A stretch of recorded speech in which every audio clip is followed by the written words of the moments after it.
yaprak, dökülüyor yaprak. Ayrılık acıda dokunuyor yaprak. Kaç yarın üç filin bakı hoşlaşıp yönü gideyin oğundan taşlaşıp. Kaç yarın üç filin bakı hoşlaşıp yönü gideyin oğundan taşlaşıp. Kıyılanmalar sarı yaprak simik bağlama.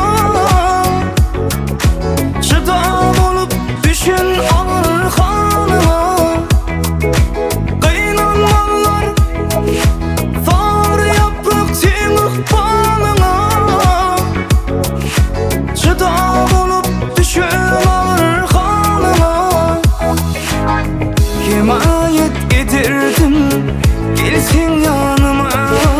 Bil ki milkim olur, bil ki milkim olur, bil ki milkim olur şirin canıma,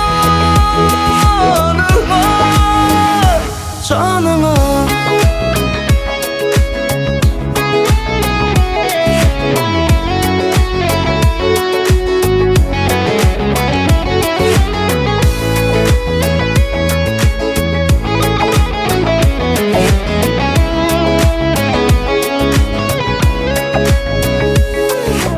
Toprağa varlık singersin yere. Sen onun perdenti demirim ene. Kış geçip üstündün bakır ya gelse. Yine de bağlara olursun şelpe. Kış geçip üstündün bakır ya gelse. Yine de bağlara olursun şelpe. Yönü kimin olur simik bağlama.